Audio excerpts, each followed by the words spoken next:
Hey everyone, CoolKid here, and welcome back to our mid-month slop checkpoint, reading your hot takes. As always, if you want to submit a hot take for the next video, feel free to reply to the pinned comment down below.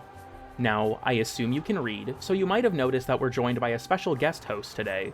Sci-Fi Freak, who you might know from his excellent Limbo guides, joins us for today's episode. The current plan is we'll get through roughly about 10 takes, and then if we're under time, we'll just kind of talk about some of Sci-Fi's own personal hot takes, and then if we're over time, we'll just push off any takes we don't get to the next episode. Alright, thank you for joining us, Sci-Fi. Your mic is now officially live. Welcome to the show. Hello there. Thank you for having me on.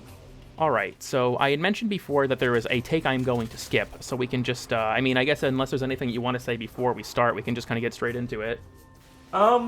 Nothing that I can think of off the top of my head. I'm honestly really excited and curious to see what some of these takes are.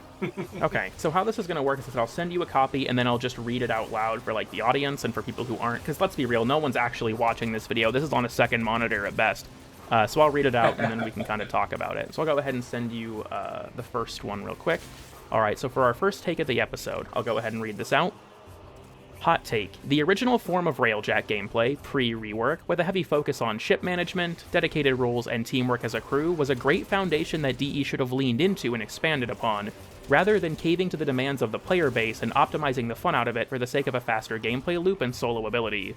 Quality of life improvements are great and all, but when's the last time anyone has ever actually bothered using the Forge for anything besides dome charges to one-shot all the crew ships? I'd always wanted a game mode where different roles and teamwork actually felt like they have meaningful purpose, and I mourn for what Railjack could have been. It could have even become the foundations for Raids 2.0. I feel like the inclusion of Raids 2.0 at the end is to ragebait me specifically, but I guess if there's anything you want to say, or I can just kind of take it from there. I would say I kind of agree with this person, actually, from what I'm reading, because even I, when I play Railjack, I very rarely do it. But even when I do it, as he mentions, I'm like, I only use it for the dome charges.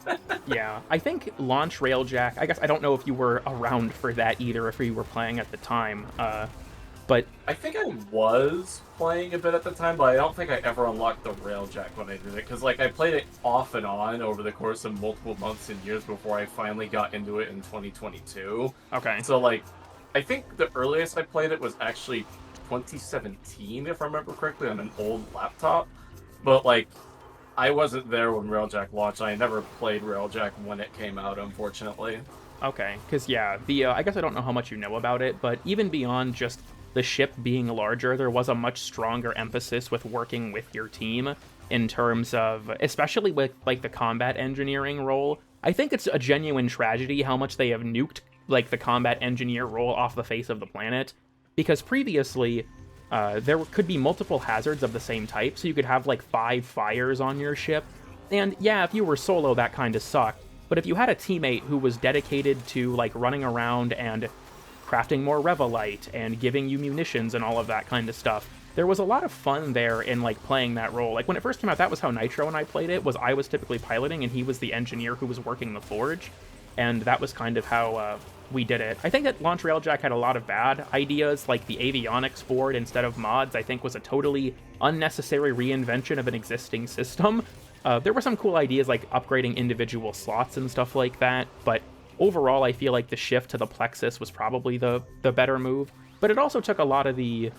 How do I put this? It took a lot of the tactical elements of it out of the game mode, because now everyone runs their own Railjack mod config at the same time, which I think makes you a lot more self-sufficient and also really increases the power ceiling for the mode. And then, of course, just in general, I think that Railjack has gotten easier with the overhauls in Railjack Retrofit, removing a bunch of the extra hazards and stuff, or making it so you can only have one of them at a time. And then they added the command intrinsic and just made it ridiculously easy. So, I don't know. If you've ever played a multi-crew ship game, like a Pulsar Lost Colony or a Jump Space or something, Railjack was kind of closer to that in its original form. And I do miss those days. I feel like there aren't a lot of great multi-crew, spaceship games. And Railjack, while not perfect, was actually surprisingly close at pulling that off, for its problems. I would say the closest thing that I have personally played is Barotrauma, actually. I don't know if you've played that or not. Yeah, I didn't play a lot of Barotrauma. I think the most I put into it was maybe 5 hours before I stopped. But at least from what you're describing, it feels a lot like that, where you had actual teamwork involved. And I feel like part of what could be used to fix this problem, if I'm being honest, and this is why I like where the new update is heading with Railjack, is just having a lot more missions that we can actually use the Railjack and the different mods and stuff in, rather than just, you know, a handful of the same mode recycled across multiple different systems. Whereas with this, at least from what they're mentioning, it sounds pretty different and unique. So if it works well here, I would imagine DE would bring it back in later updates. Yeah, I think that, like, because I mentioned off the camera that I had to take about Scarlet Spear that talked a lot about specifically the teamwork element of the event, and I'm going to save that for a future guest host if they did play, because, like, I think it's weird to, you know, discuss the take when I'd be the only one with any experience based on what it's talking about. But I feel like Railjack was a really interesting push towards, like, I don't know if you've seen kind of how Steve talked about it before release, about how its goal was to unify the game by bringing together all of its systems in terms of, like, Arcwing and stuff, and the idea of basically going from mission to mission all in, like, one go instead of returning to your dry dock every time, which is why you had, like, the Forge to craft munitions for, like, across multiple missions.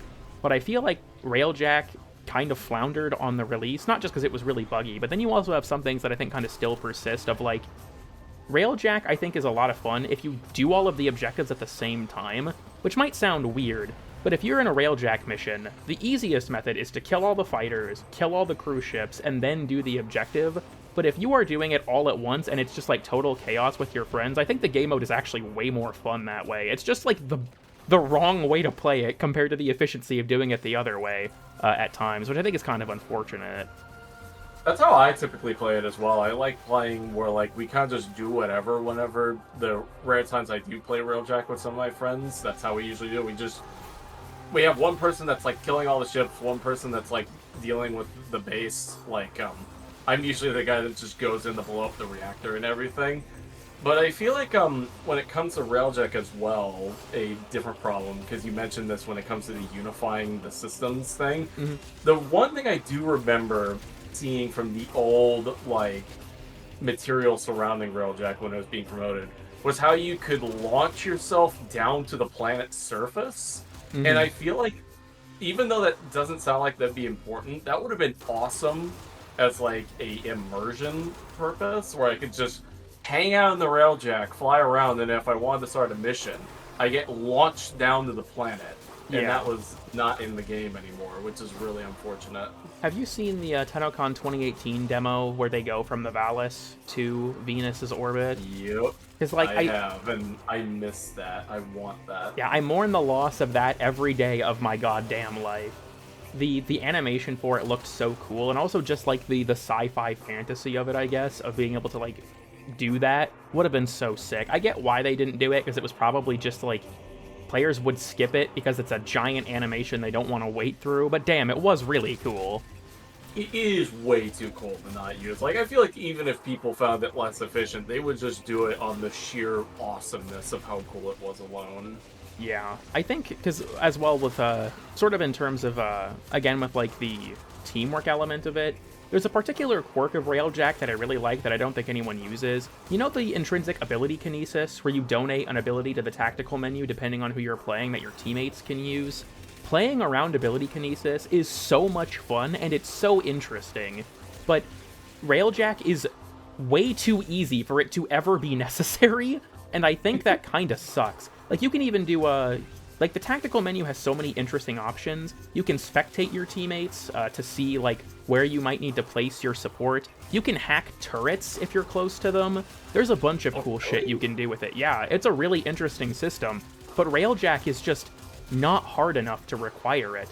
Like, in the original demo, there was a point where I think it was like Megan and Danny or something, where Megan was in a ship and there was a laser barricade blocking her progress, and Danny had to hack it from the Railjack in the tactical menu, and I wish we got more stuff like that. Even if I could still do it solo by myself, it would have been really cool to have the, like, a back and forth between the tactical menu. Like, if you wanted to be like, have you played Battlefield 4 Sci-Fi? No, unfortunately I have not, actually. Okay, because there was a system in Battlefield 4. This was really weird but really cool, where you could play as the role of the commander, which basically turned it into, you are like the head of an RTS, or like a real-time strategy game now, because you could like direct people where to go, you could drop them supplies, you basically were able to play the game from a totally different like high-level perspective, and I feel like Railjack's tactical menu almost lets you do the same thing. It's just not useful enough to matter, and I think that kind of sucks. Honestly, the closest thing that you're describing now that I have played, and I think you have as well, I could be wrong, is Phasmophobia, actually. Oh, yeah. Where, like, you have the one guy that hangs out in the truck and is, like, watching all the cameras and everything and directs where the others need to go to find things. Mm-hmm. Yeah, I'm familiar with that. That's the coward role. The coward role, you're right. Yeah, I mean, I guess kind of bringing it back, considering that the take, like I said, mentioned specifically that it was like a great thing for teamwork. I totally agree, and as much as I think that all content in this game should be soloable, and I've mentioned in several hot take videos why, with like my comparisons to Destiny and how it limits people's access to higher level content if they can't do it by themselves, I feel like the initial pitch for Railjack wasn't unsoloable, but it really rewarded like actually coordinating with your team, and I do miss that. Yeah, agreed. All right, I guess, is there anything else you'd like to say on this one, or should we move on? Actually continuing a little bit with what the person in the comments talking about, because I don't think we touched upon this, the whole Raids 2.0 foundation. And to be honest, I think I've talked about this with one of my previous friends I used to have on PlayStation before I moved over to PC, where something I would have loved is Railjack multiplayer where you do ship-to-ship space battles against each other. That would have been amazing. Oh, like a PvP mode? Yeah, exactly. Or like a an actual Railjack, and it's not just like one or two Grineer ships, but like 20 of them or something, and it's like a whole space battle. Oh, like Battlefront 2 kind of deal? Yeah, exactly. Battlefront 2 type shit. Dude, that would have been so much cooler than what we got in terms of like the Galleon objectives. If we had like the like Battlefront 2 space battle dynamic of like destroying critical systems and whatnot. Because I don't know about you, but I've always found it so disappointing that Galleons just sit there. Like, you have this giant Grineer ship. Yeah, they just do nothing. Like if the Galleon actually shot back when you got close and everything, I would have loved that. Yeah, I feel like there's so much cool potential there of like, because even like the Corpus missions do this too, where like it'll shoot a ram sled at you sometimes. But if there was a mode where you had to have like the Battlefront style, like, you know, you could destroy the systems from the outside, you could infiltrate and destroy them, kind of like the cruise ships on a larger scale, that would have been really cool. Yeah. Railjack is such a touchy piece of content, I think, for a lot of people, because it's like, it's Warframe's potential, man, in a way. Like, maybe it's just me, I feel like 2019, I think it was 2019, might have been 2020, Railjack and the Old Blood, I think that was 2020, yeah. Or no, it was 2019, because Grendel came out in the Old Blood. Just, that era was like the potential man era of Warframe, where we got Railjack and Kubaliches, which are two of like the coolest systems conceptually, and then you just look at them and you're like, damn. It feels like they're so cut down. It feels like that friend that goes to an aerospace college, right, to get their degree, but they end up snorting meth and dropping out. Damn. Yeah, I hope that Jade Shadow's Constellation's like renewed focus on Railjack kind of brings better improvements to it as a whole. Like, not even just from the teamwork front, like this person says, but also like breathing life into features like the Forge and stuff like that kind of aren't really useful anymore. I think if they just focus on, like, you know, making good, engaging, like, modes first for Railjack, then they could move into that, because, like I was talking about earlier, I think, like, the biggest problem for Railjack right now is that the modes themselves just aren't interesting or engaging enough, so I feel like if they focus on that first and then move forward, it could really revitalize Railjack at some point. Yeah, I agree with you there, especially because, like, a lot of the on-foot and, like, in-ship stuff feels very separate, as opposed to, I mean, like I keep mentioning Battlefront 2 now that you've got my mind on it, but that game's combat for, like, the inside and outside of the ship felt very dynamic, because they were two different approaches to the same thing, and they let you work with people on the inside or outside in a very organic fashion.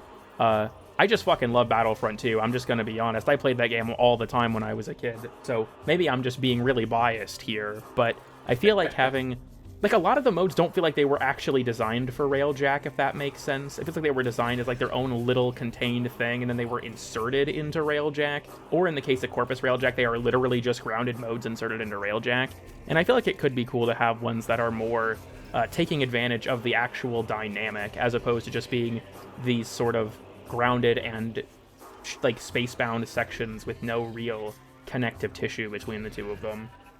Yeah, like, imagine if there was a thing with, like, survival Railjack, for instance, right? You know how there's, like, the survival variant where, like, you just blow up shit outside and then you go on board and it's just a regular survival? Mm-hmm. Imagine if they changed it instead, so at least 1 or 2 players have to stay outside, possibly, if it's, like, a full lobby, right?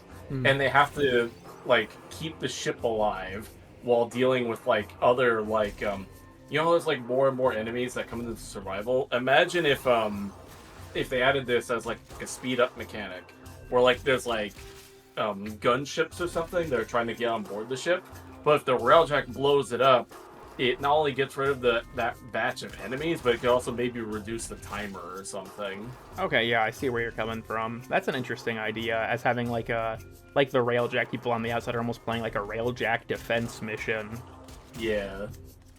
Yeah, I've always found it weird because I think Corpus Railjack, for technical reasons, like, splits things up a lot. But I say that with air quotes because one time I experienced a bug where Nitro stayed in the ship while I was on board the Corpus ship, and everything worked totally fine, so I legitimately have no idea what's going on there from a programming perspective. Yeah, that's funny.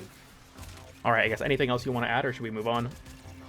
No, I think I've said my piece when it comes to this sort of topic. Alright, for our next take, I think the stuff that was added during Warframe's Dark Age, Kuva Liches, Railjack, etc., is some of the most creative content added to Warframe, and find the systems conceptually amazing. Unfortunately, we all know how things went in practice. Railjack especially feels so unique to play, and I feel if that area of content were to be added upon and revisited more, then it could really shine. Well, we were just kind of talking about this a second ago. I was just thinking that, yeah, but if we are going to add something to this, though, real quick, I think the Kuvalit system specifically could have also been pretty big. Like, trying to find the right words, but my problem with Kuvaliches specifically, / Sister Liches, it's not so much how you complete them. Like, I think it's fine that you have to, like, kill the enemies and do that, right? My problem is that it's the standard missions, and that there's no actual unique missions tied to the Kuvalit system. Mm-hmm. Like, if they created entirely unique missions with their own unique rewards, like, imagine there's a variant of the mission, you know, the Wool mod, mm-hmm. the universal mod? Imagine there was a unique mission mode that could pop up exclusively for liches, and if you completed it, it would give you one. And it'd be like 1 per planet or something, or maybe 1 per run when you're completing the lich system. Mm-hmm. I see where you're coming from there, yeah. It would be cool, especially, too, because I feel like the idea of a lich controlling a planet is really cool, but the way you push them off that planet just feels really underdone. Like, I think it would be cool if you had, like, the lich is hiding somewhere on the planet, and instead of building up progress for them to invade your mission, like, they could still invade your mission maybe as, like, an event while you're on their planet, but you would build up, like, intel to find their boss fight on that planet, and then you have, like, your confrontation with them to make it feel a little more organic. I'm gonna be honest, yeah. I have so many ideas about the lich system, because I feel like it was one of the game's biggest points of missed potential in the specific lens of being memorable, unique, personalized enemies. I think that it totally failed at that. I do not remember almost any liches that I got, not just because their personalities will start to get recycled after a while, but because they just weren't worth remembering. Like, if you want my honest opinion, maybe they couldn't have done this because of Nemesis, I don't know, because the Nemesis system from Shadow of War is copyrighted, and I'm not sure if there was or patented, rather. So I'm not sure if there's, like, some friction there, but I think it would have been cool if they just made the liches revolve more around the quirk system. Like, instead of 1 quirk that might show up, they always have at least 3, and then they expand the list of quirks to make them more interesting. Because some of the quirks do affect gameplay, like, there's, I think it's Paranoid, where they'll attack nearby allies. There's Deserter, where they have a chance to leave after being downed, just randomly. There's Vertigo, I think it's called, where they get, like, they have special dialogue and won't attack if they are on a different elevation from the player. There's Fear of Children, there's Fear of Kubros, there's Bloodhound, where they can see you when you're invisible. There's a bunch of, like, interesting ideas there, but the quirks are so rare they are borderline Easter eggs. And I feel like if the system revolved around the quirks, the Liches would have been way more memorable. I agree. Like, I think that would have really helped with adding also a level of challenge to them as well, because like you mentioned, some of them do affect gameplay. But I think in addition to that, in addition to quirks, maybe just have more unique abilities for them as well, in addition to the quirks, because you know how like most of them are just recycled Warframe powers? Yeah. Like, just have way more interesting abilities, and maybe even have certain abilities that can combo across multiple different Lich types, so that way you can have like a more interesting variety and a more interesting challenge when you're fighting them, because they're meant to be, you know, the strongest adversary that you have, right? Mm-hmm. And then they just, sometimes it takes forever to kill them, and then other times they just get bodied like a punching bag. Yeah, I think it's really cool as well how they're positioned, because like they have Warframe abilities and the recycling is a little iffy, but I like the way they're positioned as like being your equal, right? That's kind of the idea of the system almost, is that they're like on your level, which, speaking of levels, I wish that there was a reward for making your Lich level up on purpose. Maybe this is just a me thing, but I think that the fact that the Lich getting harder is basically a punishment mechanism for guessing wrong kinda sucks. I think it'd be cool if there was a more tangible benefit for making them harder on purpose. Maybe, ooh, how about this? What if leveling them up on purpose / missing it makes it so that your percentage for your elemental weighting goes up per level? Yeah, I think that would be a neat idea. I also think it'd be cool if, like, say that the Lich starts with only one of their abilities, and then, like, as they get stronger, they unlock more and more dangerous ones. So it's like, you have a stronger incentive, but now it's not just the level you have to worry about. The Lich itself is getting stronger, or maybe like their Thralls gain new abilities. I feel like Thralls are honestly also a wasted opportunity to me for the Liches. Give them abilities. Yeah. All they inherit from the Lich is their movement ability. I think it's like, what, Vault, Lurch, or whatever the other one is. Teleport, or whatever it is. So it's like, it's cool that they do that, but I think it'd be cool if, like, as the Lich leveled up, maybe they would also inherit other abilities from the Lich, or like unique ones. Like, you know the ETA modifier, Parallel Evolution, where infested enemies have a chance to gain the Legocytes abilities? I feel like that's a cool idea. That'd be pretty cool. Now, it doesn't work very well in Legocyte Harvest because there's shit like Aqua Blades that makes me want to pull my hair out, but if the abilities were more balanced, I think it could be cool. Imagine, really quick, imagine for the Thralls, imagine they also have maybe like, for example, you know, a Fire Lich. Imagine it has like a heat aura around it or something, so you have to kill it at range. Yeah, I think Thralls in general were also kind of a missed opportunity to me, because I feel like the Lich just kind of moving to a planet, and then the local forces of the planet are now just the Liches, and then when it moves on, all of its previous forces are just kind of left there. I've always thought was weird. I think it would be cool if Liches had, like, battalions that served under them, and those battalions also had properties, like, maybe when you're fighting in a Lich mission, they always have the Arid Grineer, and then within that subset, it's like, maybe Hayeka Masters are more likely to appear, or something like that. So it's like the individual makeup of enemies is more tailored to the Lich itself, or maybe you could have, like, Kuva Guardians can appear in the makeup as an effect for, like, their battalion or something like that, just to make not just the experience of fighting the Lich more unique and interesting, but the forces that serve under them feeling like they're actually tied to the Lich, and not just, like, who's there at the time the Lich shows up. I'd love that as well, because I think that's an awesome idea, but I also think that also ties slightly into a different problem, too, which is the fact that enemy AI is kind of crap in this game. Yeah, especially with how strong we are. Like, it only would matter so much if there was like a sort of a mix-up in certain things. And then, yeah, I imagine certain factions or, like, sub-factions maybe would not handle great, or, like, certain individual enemies might not handle great in certain environments they were never meant to appear in.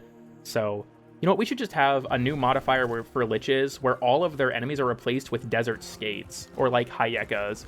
I think that would go hard. Have you seen... There is this ancient screenshot. I don't have it. I'd have to dig it up. But a guy posted a thing on the Warframe subreddit where...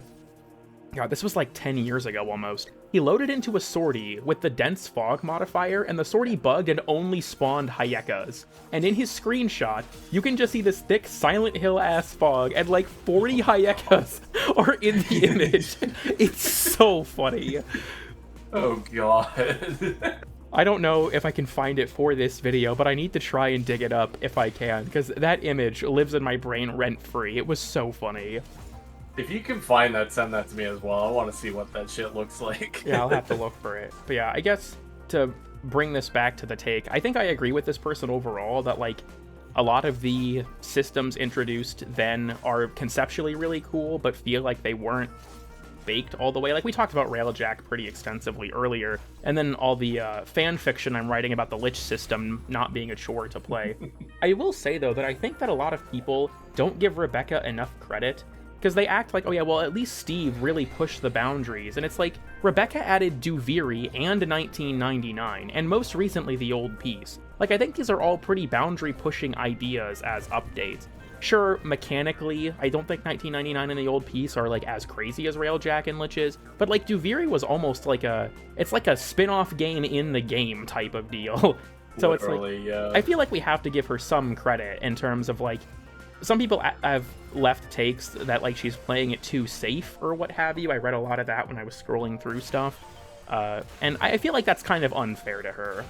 I think the best way I can describe the difference between how Steve approaches Warframe versus how Rebecca is that Steve is like the idea man. He was the one that had like the most out there kind of ideas on how to approach the game. Just didn't have like the technical know-how or the right people to execute those ideas, because obviously during the Dark Ages, a lot of those ideas just didn't work, frankly. Mm-hmm. But I feel like with Rebecca, what's different with her, and this is why I personally like what Rebecca has done a lot more for the game than what Steve has done, is that yes, I would say that Rebecca might have strayed away a little bit from how Warframe used to be with some of this stuff. But you cannot deny that a lot of the ideas, especially the likes of Duviri and 1999, are such ballsy, out there ideas that I think it's really disingenuous to say that she is playing it safe, because she clearly isn't.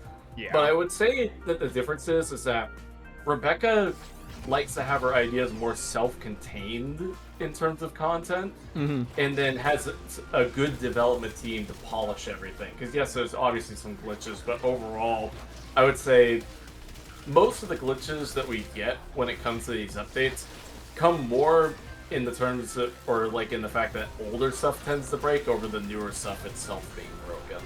Yeah. I'll forevermore, and after Araxia's update, the Colorbow boss fight has been broken ever since, and I genuinely don't think anyone's noticed but me. Like, half of his attacks don't work anymore. Oh, come on. Yeah, it's pretty lame. Colorbow was actually one of my favorite bosses. If you never have, and you want to torture yourself, I like going into Duviri, not taking any decrees, finishing the main story to get the level as high as possible, and then fighting Colorbow. Yeah, that's kind of what I do as well, but I tend to do the opposite. I tend to get the minimum 5 decrees to fight Colorbow, and then I just go in.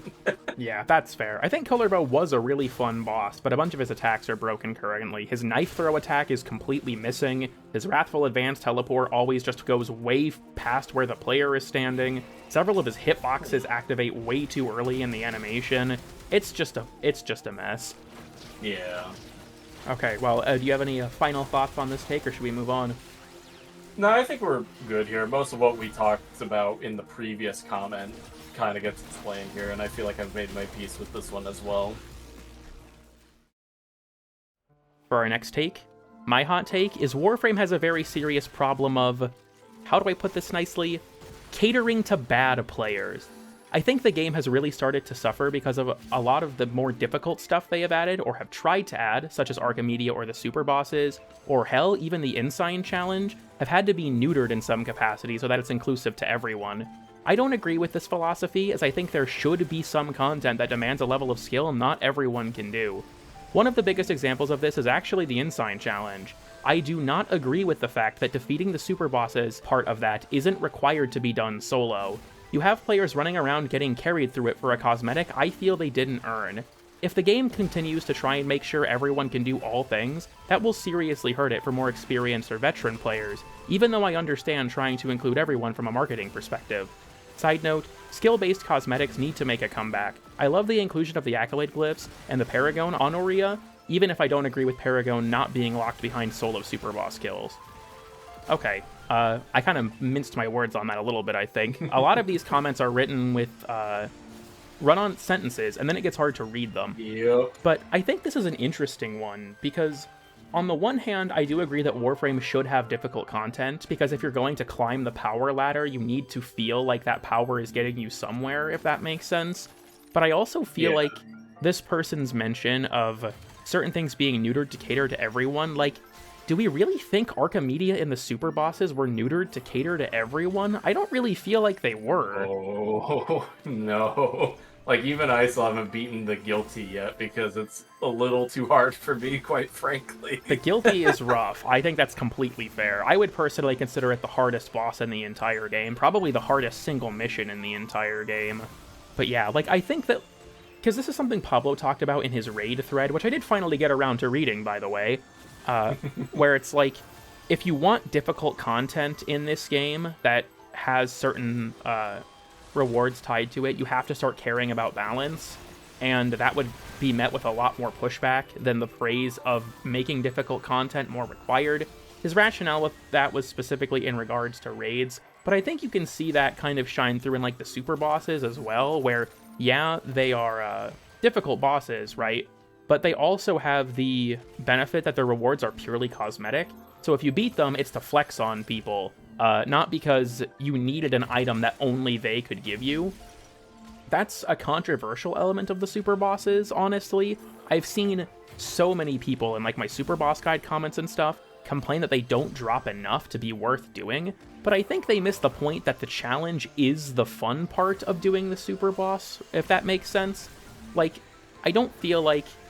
If you're the only incentive that can make someone do something is that there is an item behind it that they want to get, then making that thing super difficult would filter a lot of players out of getting an item that may be, like, you know, good enough you need it for certain setups. So I see the idea of, like, making that cosmetic only as opposed to requiring, like, a high degree of skill for, like, a progression-oriented item or a power level-based item, right? Because even the Archimedia arcanes you can get through arcane packs now. So technically, none of the hardest content in this game is required to be done, and I personally think that's fine. I think that the balance of having challenging content that gives you cosmetic rewards versus content that's easier with the actual, like, progression rewards that is more accessible, I'm fine with that balance, personally. I'm in a similar boat as well, like, not completely, like, the way I look at difficult content, actually, is, I'm trying to think right now, I think it was the Halo games, if I remember correctly, because I never played any of them, but I know that there was a reward if you played on the hardest difficulty where you got the flaming helmet or something, and I think that's kind of cool, because I feel like part of the cosmetic reward being so good is that it proves that you've done this challenge, and you get to show that off to other people, which I think is great.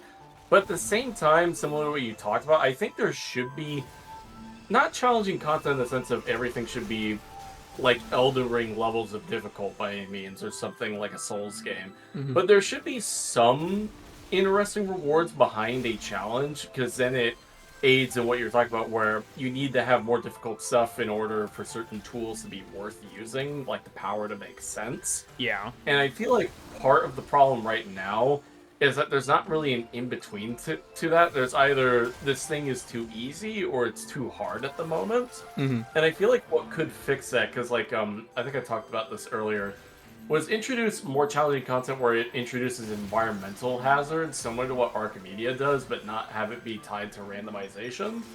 And then also have maybe a couple new enemies to each faction that actually forces you to engage with them in order to deal with it.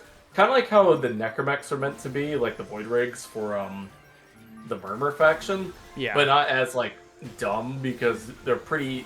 A, they're kind of easy to cheese now, and B, they're also kind of BS if you're not using the right weapons.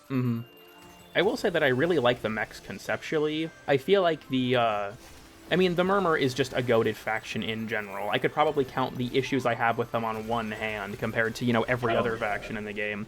But the mechs are such a cool idea conceptually, because, alarms have always been a very iconic part of Warframe, and I love the idea of changing the alarm from a door locks to, you're gonna get your ass beat if you don't stop this guy.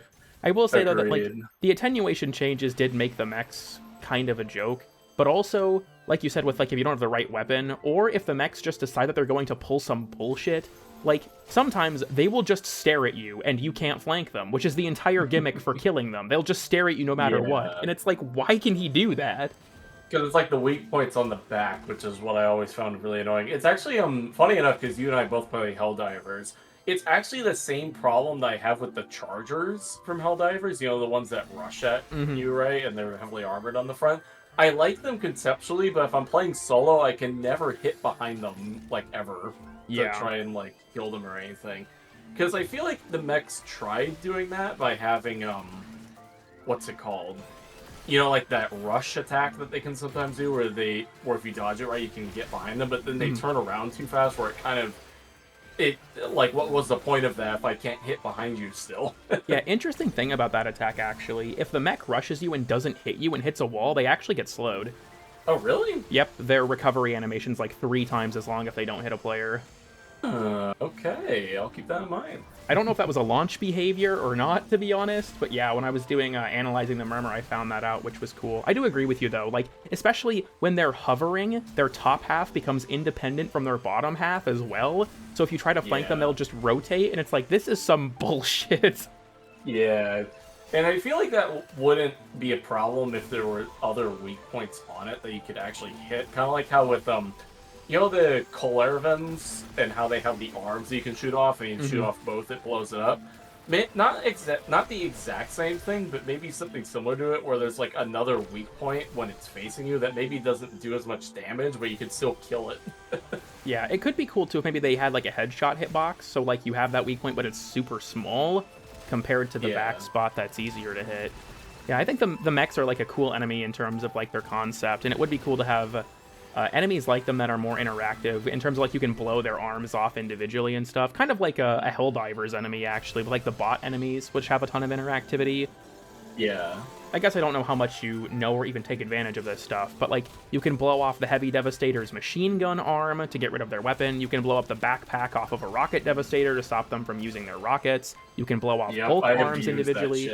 Yeah, you can blow off War Strider guns individually. Stuff like that is really cool. I think the problem with Warframe is that we deal so much damage that never fucking matters. Depends on the enemy, obviously. I feel like ones with damage attenuation still cause some problem. That's why I'm not a big fan of the, like I said, the Void Rigs I'm not the biggest fan of because of the problems that they have with the damage attenuation. Yeah, there's also, I think the Severed Warden's actually a great example of an enemy that I think did the idea well, because you can't damage its body, you have to break its arms. Yeah. And I think that the approach they took with that was really cool. Then again, I don't know how transferable that is to other more difficult enemies, because it's a fucking Dorito. I don't really know if any other factions are conducive to having an enemy like that in them, but I do think it's a cool idea. So, I think the other thing as well, I could be wrong about this, but last I checked with the Doritos, basically the flying Doritos, is AoE weapons also don't hit multiple limbs, so you have to use precision weapons from what I can tell. I don't know if they changed that or not, if I'm just being crazy. I honestly haven't tested it in a while. I don't actually play with AoE weapons that much. I like being suboptimal because it's funny. So I don't really know. I don't really know what the interaction is there. Yeah, I guess to bring it back to the take itself, because I feel like we have wandered off a little bit. I do agree with you that if we want to have content that's not super boss level hard, but still not, easy to the point that it's super accessible, I think that more dynamic enemies would be really good. And I honestly feel like the Murmur was such a great step in that direction, and then I think the Scaldra and the Anarchs were kind of steps back. Don't get me wrong, I do really like the Anarchs, and I have my issues with the Scaldra from a design perspective, but I don't think they're a bad faction. But unlike the Murmur, there's no real reason to engage with their gimmicks because they're all so easy to kill, and I think that's really unfortunate. I think what helped the Murmur as well, because like I was talking about with the Calervans, is how you don't technically need to like get their HP to 0. You can just lob off their arms and they kill themselves and actually have a benefit to doing it, because then they chain to other enemies with their explosion, which makes it really cool. Yeah, there's also the benefit that if you have like a lower damage weapon in like Archimedia or something, the increased interactivity of the Murmur allows you to still work with suboptimal equipment by placing your shots well, which I think is just like a really cool mechanic of the Murmur in general. I feel like they are probably the game's most interactive faction in a lot of ways. They are both the most interactive, and I would also say the best faction, hands down. Like, I still don't think DE has topped the Murmur yet. Yeah, I agree with you. I'm honestly very glad that Archimedia is in the labs, at least, you know, the original Archimedia, because for my problems with that mode, I have an entire video, like, that's like half an hour about my issues with Archimedia. It might be longer than that, I don't remember, I made it a long-ass time ago. But even despite my issues, I'm really glad that it takes place in what I think is one of the game's most interactive tile sets, and with one of the game's most interactive factions. Because there's a lot of cool stuff there. Like, I don't know about you, I very often in Disruption use the Corrosive Vials to kill the Demolishers, because they deal a shit ton of damage. Oh, same. I like doing that as well.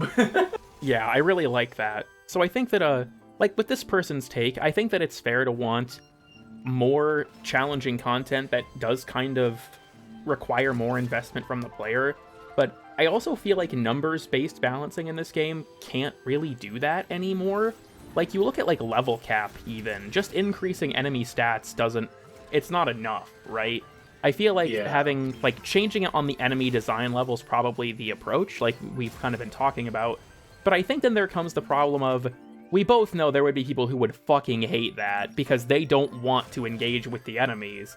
And it's this weird tension in the Warframe community where I feel like there's almost like these two major factions of they want the game to be easy and a brain-off power fantasy type of game, and then there are people that really want the game to actually challenge them. And the developers are stuck in kind of a weird spot of like, the super bosses lean all the way to one camp, versus like a lot of the non-endgame content leans all the way to the other. And like you mentioned, there's value in striking a middle ground, but then it's like, if you strike a middle ground, are you just gonna upset both groups? It's kind of hard to say. I think on that little topic, actually, because this is like, I guess you could call this my hot take on that whole thing. I think DE just needs to grow a pair and actually like try, and not like and not get upset when people complain about it too much. Like, it's different if, like, for example, say 80% of the community complains about the one thing, then yes, obviously listen to them. But if it's like, you know, such a small sect of players that are getting upset about it, just do whatever you think is best, I would say. Like, don't like try to pander only to one or the other. Just do what you think will work, I would say. Yeah, I think that's fair. It is one of those things where I think I'm probably in the minority for thinking this. I think Warframe has a ton of potential to make genuinely interesting, difficult content. And I think that the super bosses are a fantastic step in that direction. But the general player base, I mean, like this person said, the game caters to bad players. I mean, I think that is honestly kind of true. It is a little bit true. Yeah, I mean, there's, like I mentioned, Pablo's raid thread had a lot of interesting insight into his mentality around difficult content as a whole, as well, in terms of, like, making it for a specific small sect of the player base that's good enough to do it, and locking progression things behind it and stuff like that. It's a very interesting read. If anyone watching this video hasn't read it, I'll probably link it in the description if you want to read Pablo's thread about why he said that he doesn't want to bring raids back. I think it's very insightful, even if you don't really agree with it. Personally, I agree with the majority of what Pablo said. I think that his insight is fairly reasonable, but even if you don't agree with it, I think it's a good opportunity to kind of learn his perspective. It's kind of similar, funny enough, because I've seen the tweet as well, or his tweets rather, talking about it. It's a little bit similar to my mentality, and this is actually, you know how I'm working on, like, that little project talking about the survival changes? Mm-hmm. Something I am bringing up is how I think this is, like, the step that DE needs to go, like, the way they need to go with making content rewarding/difficult is more environmental-based. Because, I'm going to be quite frank with you. Increasing enemy health, armor, all that crap, like removing, like, stuff, all that kind of stuff, isn't going to fix a thing, because it's like, if players want to nuke, they're going to find a way to do it, either through an exploit or through just stacking as many buffs as humanly possible to maximize their damage. It's just how we think. But if you tie, instead, the challenge being to memorizing rooms and locations, knowing the behaviors of, like the tower spawns and everything, I think that's a far more interesting way to balance content around, because you don't have to worry about health, like damage or health numbers. You have to worry about how people memorize and understand the pathing of the rooms instead. Yeah. I will say that, like, I mentioned this to you before, like, privately, but when the survival changes first came out, I didn't really care for them, but after our talk and after, like, our own experimentation, I completely agree with you that, like, despite what I think are some minor hang-ups with the system in terms of, like, the terminals spawning really far away from the corresponding pickup, or them spawning in a really weird room that's way farther than you'd expect it to be or something, the way that it flipped survival on its head was a really, really cool idea. Especially because Warframe has these tile sets with so many interesting and intricate components that most players will never have a reason to explore, because there's... Now you do. Yeah, now you have a reason to, with all, like, the dead-end rooms and stuff that would generally not get that much use, or, like, hidden secret areas, like the vent under the waterfall and that one void room or something like that. There's so many cool spots that stuff can have, and also I feel like it changes the paradigm of the game mode. Like, playing survival around the bypasses is like playing a different game mode. It's genuinely, if you want to focus on them, it is so different. It is like you are playing a new game mode. Now your focus is on mobility, on... You don't have to kill enemies, but managing them so that they don't overwhelm you while you're trying to find things, knowing where they can spawn in rooms. I even like being able to break crates so that you can use a loot radar to find them faster. There's so many interesting new ways to approach the mode if you want to focus on the bypasses. Real, and it's like, after doing that, because I think I mentioned this to you as well, I just became... It's like almost the only mode that I've been playing whenever I hop on Warframe now, because it's so much more compelling, and there's an actual benefit for doing it for things like relic cracking or arbitrations, because now you can get the round rewards significantly faster when you're actually, working towards it, instead of just ignoring the towers and ignoring everything. Yeah, and something else, I love alchemy for this reason too. If you don't want to engage with the system and you want to just play the mode brain off, you're totally allowed to. Like, I think alchemy does this well in terms of, like, if you want to really focus and really try, you can play really fast. But if you don't want to focus and you just want to hang out with your friends or something, like, I love picking alchemy or survival when I stream, so I can talk to the chat and not really have to pay attention to the mode. But if I'm playing just myself and my goal is how many relics can I crack in a span of time or something, I will go to survival or alchemy or a mode where there is legitimate room for skill expression, which I really like. Oh yeah, we've converted him, a survival believer. Pretty much. I hated survival previously, and I didn't think that the bypass was going to fix it.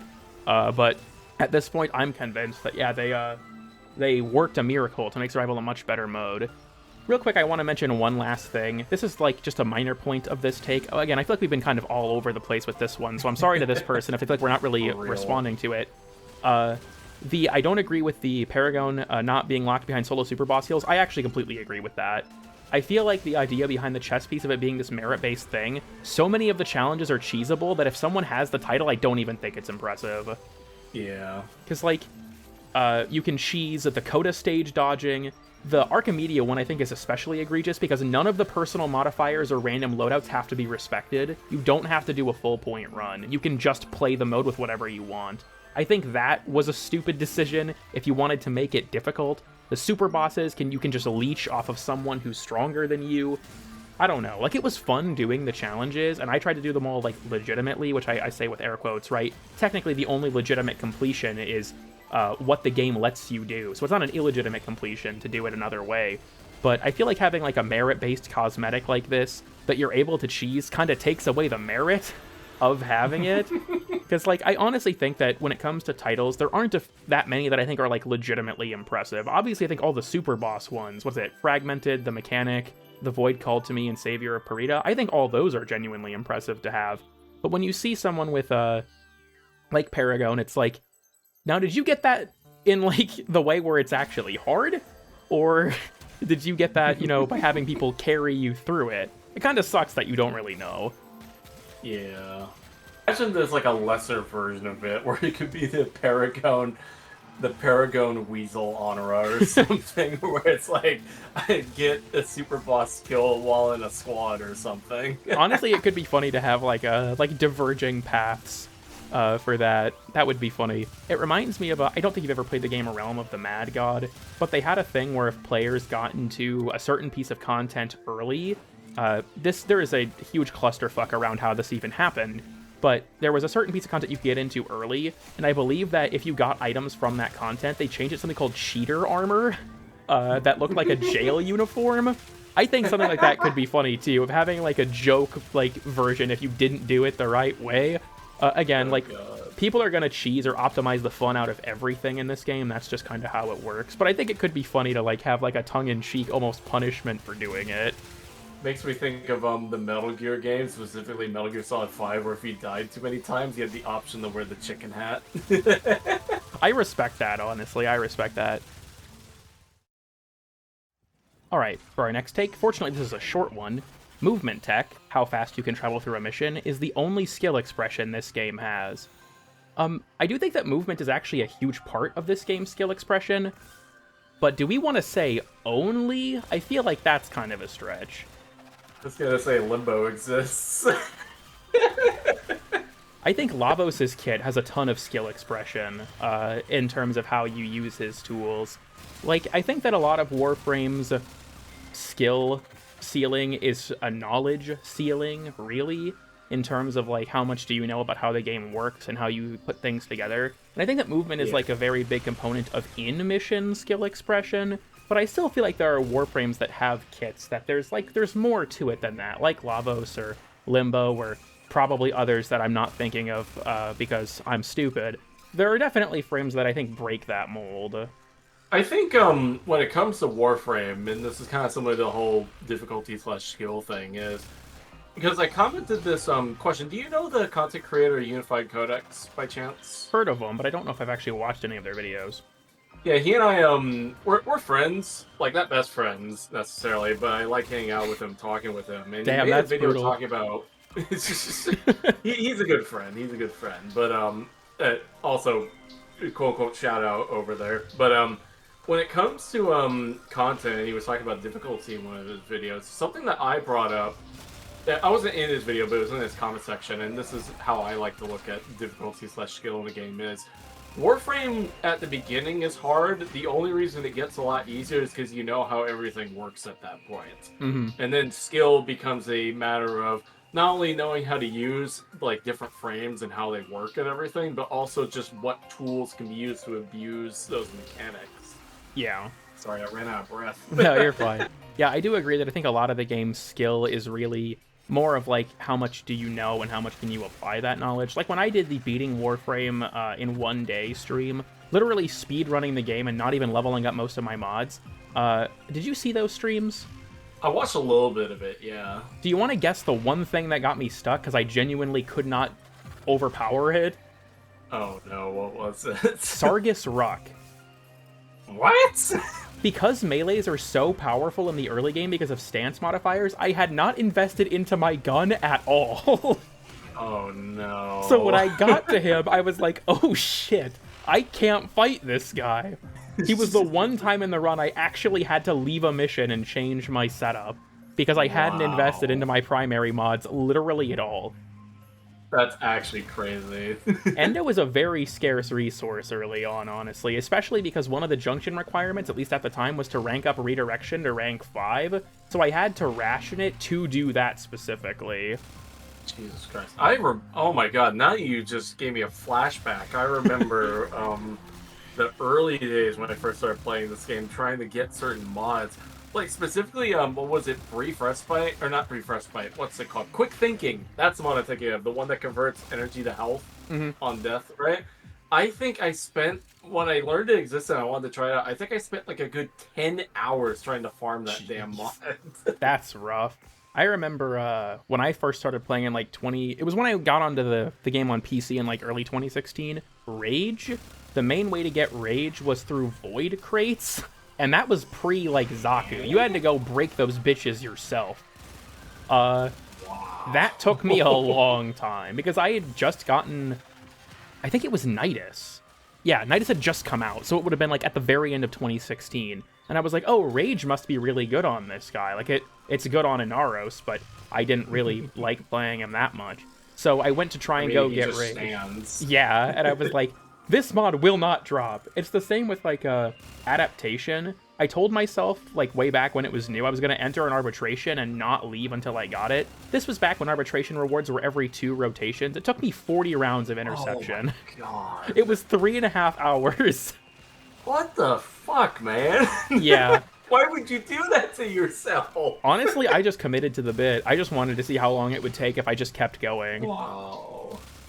But yeah. I couldn't do that. The last time I did something similar to that, funny enough, and this is actually, you know what, this is an expression of my skill, actually, was when I was farming Zaku, right, and I got all the blueprints. This was like 2022, like when I first started playing the game.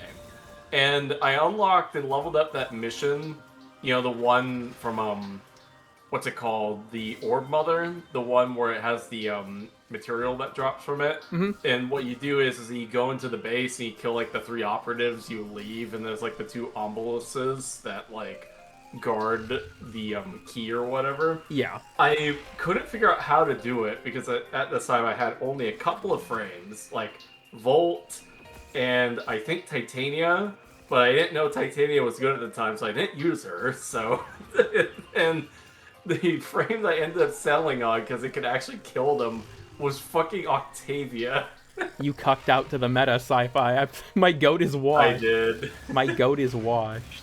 This was way back when I barely understood anything about the game, but nowadays when I go back to that mission, like I had to do a few times to farm some mods recently, and I'm like, wow, if I had known better, I could have made this way easier for myself.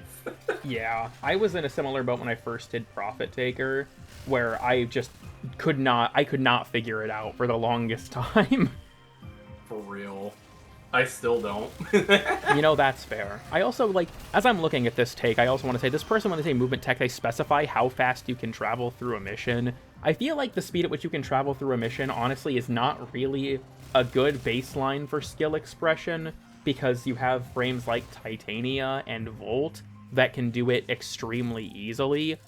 I think movement tech in general is one of the game's main ways of skill expression, and I like doing some stuff sometimes just because I think it's flashy.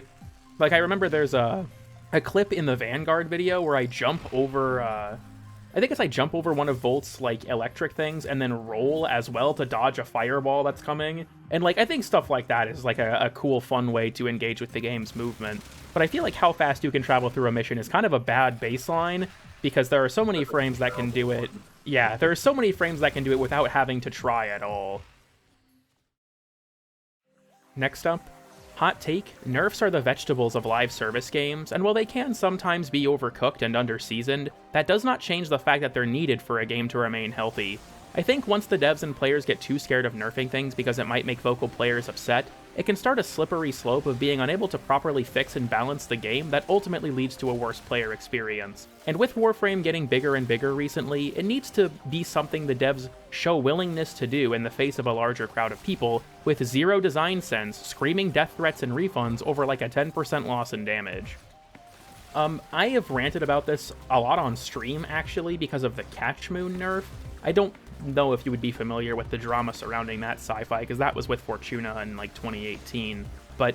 I've heard about that one, but I'm not familiar with the details, but I do know part of why it was. It was due to, like, the base damage being nerfed, from what I remember. Yeah, so, just as, like, a little Warframe history lesson for everyone, Catch Moon, on release, was incredibly powerful, and when the devs ran some stats and talked about why they were nerfing it, Catch Moon, in the top 2 MRs, so the people who had the most items, it was being used 51% of the time.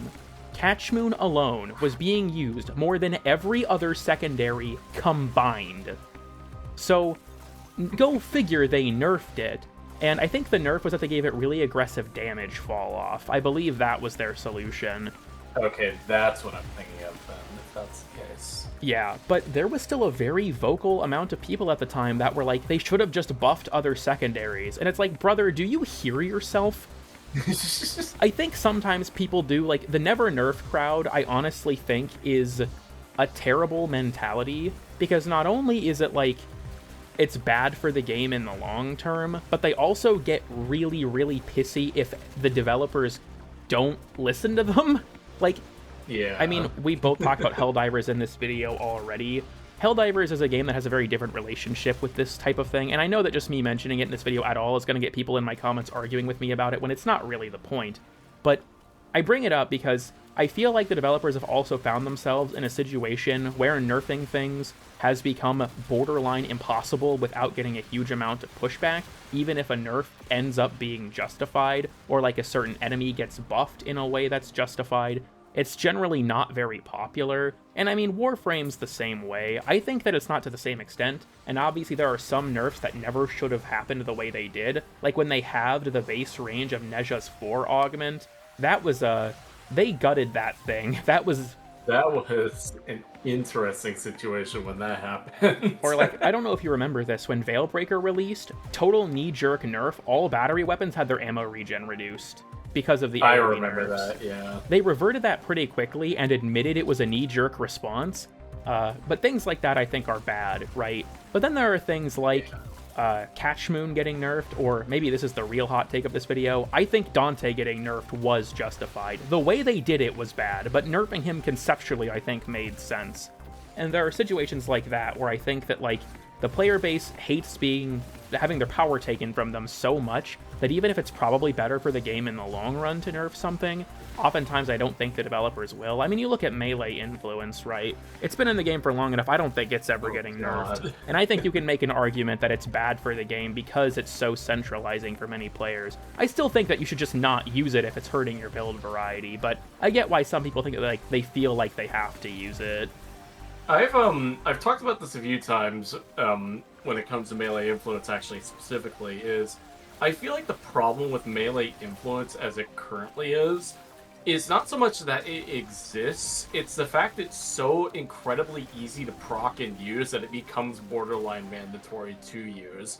Where I feel like what they easily could have done is just change the conditions where maybe instead of on electric status, it could be electric kill that it procs instead. And it has like a chance to proc instead of being guaranteed. And in addition, maybe just improve the effectiveness of some of the other arcanes, or like change how some of them work a little bit. But when it comes to nerfs in general, I feel like the problem is it's like this. I think nerfs should happen in games if things are a problem. It's why I've always endorsed like DE changing things. Like when you talk about the Dante nerf, for example, right? Exact same thought process. It's not what they did, it's the way they did it that I felt like was the problem, right? And when it comes to nerfs and buffs, I think if you're going to nerf something, you should at least give something else in return so that it doesn't feel as bad to players. Because, like you mentioned, people hate when their power is taken away, like even I am to that extent. Like, specifically, I talked with you about this before, but when they nerfed, what was it, Vazarin's Vortex, so it didn't work on frozen enemies anymore, which includes enemies affected by stasis, I was fucking pissed about that because it was such a good tool.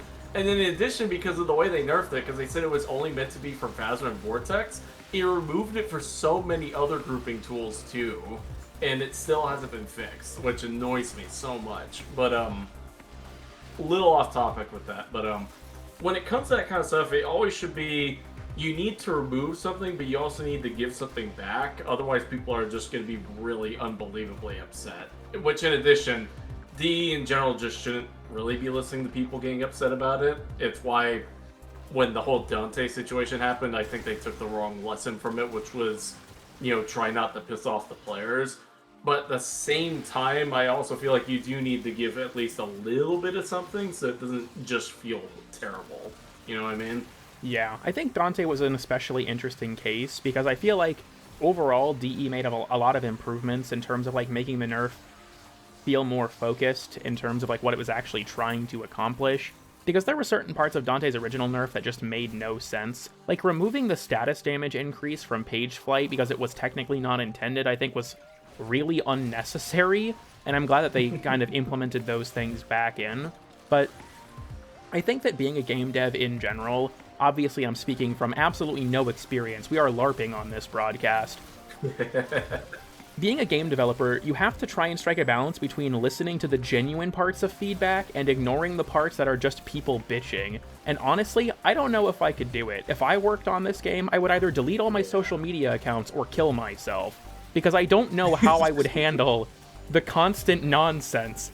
Like, even as a content creator, like the Super Boss guides, unintentionally, have farmed so much salt from people on videos meant to help them do the bosses, where they just want to complain about things that I think that they are objectively wrong about.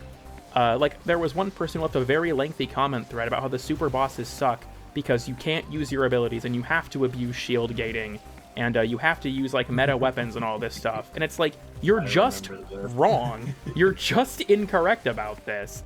And it's like, if I was a game developer and I was receiving that kind of feedback, how do you parse the genuine feedback from the you're just wrong about this? Be it from like an objective, like mechanical standpoint, or from like a design standpoint of like the conceptualization of where a certain thing is supposed to fit into the game. I don't really know, because I feel like with this take in particular, right? Nerfs are a very important way to keep the game in line with its vision, but I also think that Warframe it doesn't do them often enough that it feels like the game is staying in a particular lane, if that makes sense. Did you ever play Destiny 2 by chance, Sci-Fi? I think I put about 40 hours into the game before I stopped playing. Okay, so then you wouldn't really be familiar with this particular problem the game had. When I was playing both games actively and people would bitch about nerfs in Warframe, they had no idea how good they had it compared to Destiny. Every update, they would slaughter like 20 items. Oh yeah, I've heard about it, because even though I don't play it anymore, my brother, he's younger than me. He played Destiny 2 religiously back in the day. Like, he doesn't play it anymore. But I would always be listening and paying attention to what was going on with the game, and he and I would talk about it from time to time. And like, my God, why, Bungie? Why? Yeah, I think the interesting thing though is the reason I bring that up is because it's like a difference in philosophy, I think. Warframe is a game where the power ceiling is continually getting raised at a pretty fast rate, and the developers are okay with that. But Bungie wants to try and keep Destiny with like a particular level of difficulty. Power creep has made the game way easier, don't get me wrong. When I first started playing the game during Season 7, like right before the Shadowkeep DLC, the game was very different, and then they did like a bunch of overhauls to their subclass system and a bunch of stuff. Good changes, but it undeniably made the game a lot easier. But because Destiny has content like Nightfalls and raids, and worst of all, PvP, there is a particular level of balance that has to be respected more than Warframe, which is why the developers have that relationship with the game, even if some things get nuked from orbit, and they don't deserve it. It makes me think, funny enough, of, okay, so one thing before I go on this tangent, I'm just going to say to the people sending CoolKid death threats and, like, getting upset about stuff and farming salt, put down your controller, go outside, and touch grass, please. It'd be like that. Okay.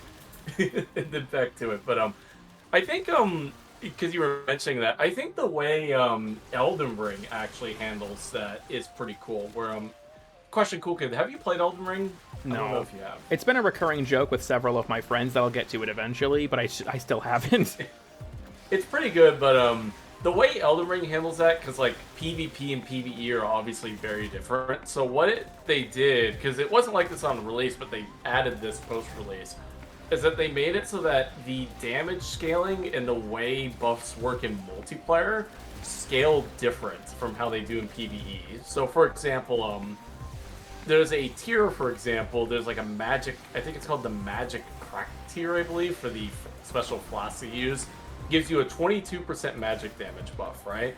And I believe in PvP, the buff is scaled down, so instead of being 22%, I think it's like 12% or something. So it's like a much smaller bonus, but it's still not enough where you don't want to use it, because any buff is obviously helpful. and then like how some of the talismans, which are like the equivalent of mods in this case, also function slightly differently too. So that way it's not like you can't just take the PvE level of powers you get and then bring in the PvP where it's like a completely different ball game. Yeah. Destiny was the same way, actually, in terms of, like, individual balancing for each. I think the thing was that sometimes a nerf for one activity would affect the other if the item was, like, fundamentally changed, if that makes sense. And then there's also the issue of, like, some items were very obviously made for one or the other, and you wouldn't really use them in the other, like, space of content. So they're kind of different ballparks there as well. Like, there was a very infamous item called One-Eyed Mask. If memory serves, if someone shot you, it marked them and gave you a damage buff against them, which was obviously ridiculously strong. That's really cool, actually. What the fuck? Like, One-Eyed Mask got nerfed quite hard. I don't know if it's good now. I know when it first got nerfed, it was murdered. But that item wasn't really worth using in PvE. But in PvP, every Titan you would see was wearing One-Eyed Mask because it was so strong. So there's, like, the consideration there, too. I mean, I feel like we're kind of... This entire episode is like every other episode of this show, losing the plot and then remembering we're supposed to be talking about a particular topic. But yeah. It's like, yeah, the sort of the different mentalities, I guess, of, like, balancing those two worlds of the game. But with this particular take, I guess, in terms of the nerfs sometimes have to happen, I agree. I think that even, like, there's two perspectives on that, right? One, do you want to raise the power ceiling by buffing other things to the level of the problematic items? And two, is it feasible to buff everything to that level? Like Catch Moon, if you think it was feasible to buff every other secondary to that level, I'm sorry, you're a fucking idiot. That cannot happen. Say, yeah. It's similar to I'm trying to think. You know, like how everyone uses the Torrid, for example, right? And like hot take, I think the Torrid's actually dog shit. The Boar Incarnate's significantly better. But I find it funny where, like, I've seen some takes from people where they're talking about, like, oh, the Torrid is way too good, and now everything else should be buffed in tandem with it. I'm like, dude, there's like 100 fucking primaries. No shit. No shot that's gonna happen ever. Yeah. I also feel like with DE's nerf philosophy, as they've explained, because it seems like there are kind of three major reasons they'd nerf something. It's disruptive to other players' experience. It's so strong you feel like you have to use it, or it permits AFK strategies. And while weapons like the Torrid or what have you are still very high in the player usage charts, I don't think they are on the level that they are like a genuine problem, and I don't think that they're disruptive to other players' experience either. Like with the way Warframe approaches its power in terms of letting like the power ceiling just keep going up, that's just kind of the game it is at this point. I feel like it's fine to have like a weapon like the Torrid that's considered strong. I think in part because it's strong and easy, right? You can just shoot like body shots to charge the Incarnate and stuff. So I think it's fine to have things like that if they're not so powerful that you feel like you have to take them, which is where melee influence lies for me, honestly, is I think it's crossed that threshold personally, but I also just won't use it if I don't want to, so I don't really care what happens to it, to be honest. Yeah, I'm part of the melee Korean supremacy crowd right now. I much prefer using that over influence. I respect that. I think Korean and Afflictions are probably my two most used. And I mean, to be fair, if they were to nerf influence, I do think some of the ones that are on the weaker side could get buffed. Like, what is it, Fortifier or whatever? Fortification, the one that gives you armor on kill, has a lot of potential, but it is fairly niche. It's actually pretty, think about it now because you just brought that up. That one's actually a bit of a sleeper because I didn't realize until, I don't remember who it was. I think it was Professor Dystopia, actually, that talked about it. Where, like, the armor is actually per kill, so yeah, it's an individual stack for each one. So if you can kill fast enough, you can basically become unkillable. Yeah, there's also, because, like, I think the tricky thing for all these arcanes is they have cool potential, but that's the influence slot for a lot of people, right? Because, like, Fortifier has great potential, especially with things like Persistence being in the game now. There's the, Retaliation, where your shield quantity gives you more damage, but the problem is if you lose your shields, you lose your damage. I think Exposure has a lot of potential as a huge damage buff for, like, slam weapons and stuff. Like, there's cool stuff there, but I think that if melee influence was to be nerfed, some of the weaker ones deserve to be kind of brought up. This is my sleeper way to plant the idea in Pablo's mind that they should buff melee vortex. They don't need to, I just want them to, because I think it would be funny. Make it work on status rather than on kill, and it would be perfect. Yeah, I also think it would be neat if it was like, you know the Force of Attraction in Holvania, where like whenever you inflict a magnetic proc, it will pull enemies in, and the more you have, the more it pulls them in, like the larger radius. Yeah. I kind of wish Vortex worked that way. Maybe that would be too overpowered, I don't really know. Possibly. I mean, I would love that, because, like, the only reason, like, the whole reason why I stopped using Vortex personally is that it was one of the things hit by the frozen enemies nerf that I was talking about earlier in the video. But I just love the concept. I just hate how it doesn't work on status. Like, I don't get why it's on kill. Like, it doesn't make sense. Yeah, I think that's totally fair, especially because it's not guaranteed. It's like, what, a 45% chance or something? Yeah, and it used to be 25%, if I remember correctly, before they buffed it. It's like, some of that kind of stuff is a little questionable, especially with something like influence being in the game. Like I said, though, it's been in the game for 2.5 years now. I don't think they're going to do anything to it at this point, so... I mean, I'd be fine with seeing other stuff get buffed. I just think it's hard to compete with a 20-meter no-line-of-sight AoE. Yeah. Okay, so this next take I saved specifically because I wanted you to be the guest for this episode. Oh, God. Okay, next up. Hot take, Limbo does not need a full rework. A touch-up is probably enough, visibility of his abilities, etc. Most players just don't get how to play him. I'm just gonna let you take the stand for this one, Sci-Fi. I generally agree with this. Like, my whole philosophy with Limbo is there's nothing wrong with him in the sense of he doesn't work. He very much does, and if you know what I know, he honestly becomes borderline one of the strongest frames in the game when you know what stuff he breaks and what he can synergize with. The problem, like the commenter mentions, is you just can't see fucking shit when it comes to his abilities. Like, I'm sorry. Like, I love Limbo. I will dick ride him to death, basically. But oh my god, Pablo, if you are watching this video, fix his VFX for the love of God, please. Yeah, I get I've heard a lot of concern about, like, not reworking Limbo because it would be hard to do it in a way that doesn't, like, break a lot of what makes him special to people. But I don't feel like changing his VFX would cause, any problems in that way. It would not. Like, it would help so much if they just overhauled his VFX. Like I talked to this about you before, and I have it in my videos, the Limbibles, right? Just give the enemies phantom top hats. It'd be goofy as hell. It'd be cool. It would make so much sense because then you see the phantom hat on top of the enemy. You're like, oh, he's under Limbo's control. Leave him alone. I honestly do wonder, though, like, if we have, like, because I remember the phantom top hat idea from your video. What if we just made it so that, like, enemies that didn't have a clear head just did absurd shit? Like, what if the severed warden had one on each of its hands or something? I think that would be a funny way to, cool. do some whimsical shit for enemies that don't have, like, a conventional head hitbox. Exactly. It would work so unbelievably well because he's meant to be a magician, and magicians are funny.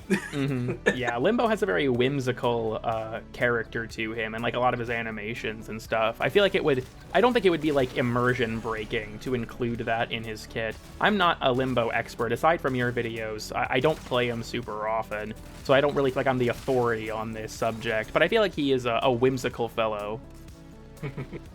I think one other thing as well, and this is kind of where I'll leave it because this is enough of what I said.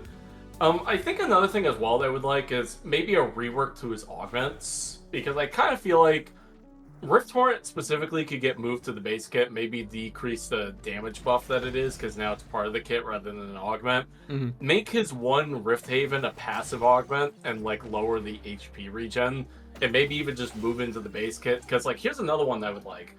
Give Limbo an augment that changes his banish to the old banish, where it works across planes and it only hits like one enemy instead of like in a cone. Like, it'd be so nice for utility reasons. And then the fourth augment, move it to the base kit. Like, I like having duration back on kill, but that's not worth an augment slot, and then just give us something different. Yeah, I feel you there. Obviously not with, like, the perspective of Limbo, but as a Lavos player, we are also cursed with a bunch of augments that feel mandatory. Oh yeah, like the one for his one Ophidian bite. Like whenever I play Lavos, like in the times I do, I'm either running that or I'm running the one for his passive that gives him the damage bonus. Like I don't have enough room to fit both, which is really annoying. I honestly think that Valence Formation, the passive augment, is one of the most egregious examples of a mandatory augment in the entire game. You are just nerfing yourself if you don't take it. Maybe you're aware of this. The damage bonus affects Lavos' abilities too, so if you're not playing around your guns and you're still nuking, you still need to take it, because it's a 3 times damage multiplier. Yeah, you are only nerfing yourself. Now I need to use that shit all the time. Yeah, like, you will always have to take Valence Formation. It is just hurting you if you don't have it, and I think that is so lame. Because, like, you look at, like, Ophidian Bites Augment, I think, is in a weird spot, because I don't think it's mandatory personally. I don't actually use it, but I think it's pretty close, because his one doesn't do a ton for him without it. It's mostly like a heal button, or like a quick stun if you need it, because it opens enemies to finishers briefly. It's also needed for Toxin, though, too. Yeah. I feel like it doesn't serve as much of a role in his kit as like an ability that you actually cast compared to the rest of it. Like, I don't use it super often without the augment. But the problem is, 1, that's mod space, and 2, they added Lingering Transmutation, which is also really good. Yeah, I was gonna say, Lingering Transmutation is like, that shit is crack. That is really good. Yeah, I especially like how Lingering Transmutation lets you control space with Lavos' 3, in terms of, like, if you build for high range, you can use it to control, like, a choke point or something. I like approaching it in that way. The problem is, I don't have 3 mod slots available for augments, Pablo. I can't do this. One of them has to go, and it can't be Valence Formation. Yeah, that Valence Formation, like, Jesus Christ. Now that you mentioned that affects abilities too, like, oh my god, that is, like, actually one of the best augments in the game, without question. You know what's even weirder? So, I don't know if you've seen my video on Valence Formation. There's some information that it didn't contain because I forgot or just didn't know it. Valence Formation works on certain Helminth abilities. Namely, it works on Breach Surge's Surge Sparks and Nova's, whatever they're called, Null Stars. No. Those can both inherit the element bonuses. And also, for some reason, Valence Formation boosts the damage of procs that existed before you had a matching elemental buff. If you inflict a heat proc and then use Valence Formation after it's already been inflicted, it will still gain the damage bonus. See, Pablo, what did you do, man? What were you smoking? Valence Formation is so overpowered. Like, because it's also, unlike elemental ammo, maybe you know this, but with how elemental ammo works as an extra instance of damage, if you kill an enemy in one shot, elemental ammo never applies. Which is why I think Cyto 9 giving a double elemental ammo bonus, like, to sniper rifles is funny, because it actively hurts his ability to proc his infused element. Valence Formation does not have this problem. It will still proc its element, because it's not a separate instance of damage. So if you're using, like, a sniper rifle, or a bow, or something like that, the only issue is natural status chance will override it, but the 200% bonus, the elemental bonus, works its way into your natural status chance on top of the guaranteed proc. Wow. Valence Formation is a fucking catastrophe in terms of how strong it is. It is ridiculous. God, now you're making me think of fucking Rift Torrent and how much bullshit it does with weapons too. Like, how it buffs Null Stars, it buffs the, Temple's, like, fire towers or whatever it is, it buffs that too. I don't actually know if Valence Formation does that. I mean, obviously, it did the Atomocycle video. It buffs that for some fucking reason. Why does it buff the fucking Atomocycle? I have no idea. I think that, like, how it works is that it's technically a buff on Lavos himself, and it's an extension of anything that he inflicts. But weirdly enough, the Atomocycle's rockets don't do it, but I think the reason it works on the Atomobomb is because you technically jump off of the bomb, like the Atomocycle when the bomb detonates, so the bonus is considered again. It's fucking weird. Okay, I guess I know that there's a lot you probably could say, but I imagine a lot of it's been said in the Limb Bible. Is there anything else you want to say for this take, or would you like to move on? I know we've been doing this for a bit. Yeah, nah, this is all I want to say in regards to it. Like, anybody who's watching who's a Limbo hater, I'll say this. He doesn't need a rework. You just need to be able to see what the fuck he's doing, which I agree needs to be fixed. Yeah. All right, I will say, if we're going to move on, I do need to get up for a second. I'm on my third bottle of water, and this shit is Yeah, no I'm going worries. through it too quickly. So I will be right back. And again, like we've been going for an hour and a All half. good. If you need to leave or anything, just let me know. We have 3 actual takes left, so Yeah, no worries. We should be able to get through them. Like, I don't got anything planned. okay. Then I'm gonna get up for a moment. I'll be right back. Right, now that he's gone and the mic is still on, we can have a little bit of top hat culture going on in the background here. You see, I am a simple man, and I like to traffic top hats to my little orbiter orbiting Earth, you know? And it's why we call it top hat culture. I don't know what the fuck I'm doing.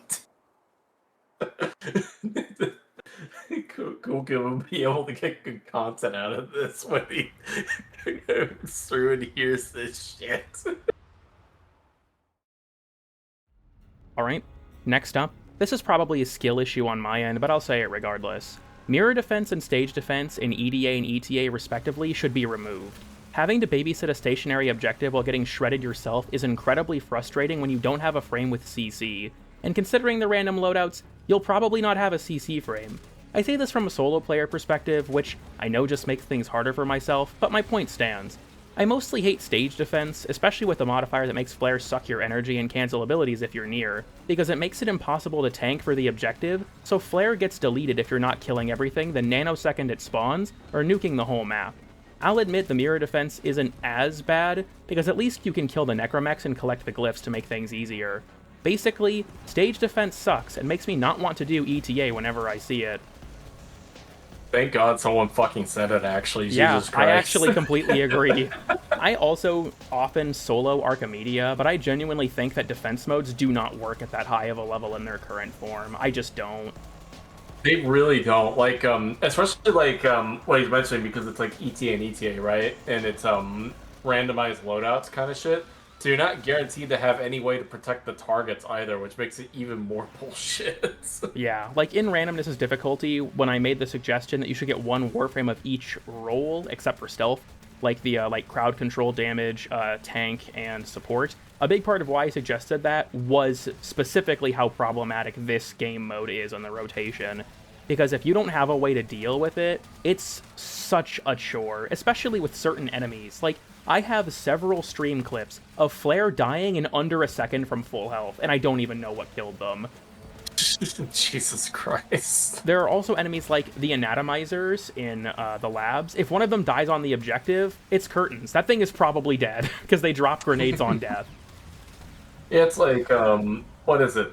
Because, like, when it comes to ETA and EDA, this is the whole reason why I barely play those modes anymore, if I'm being honest.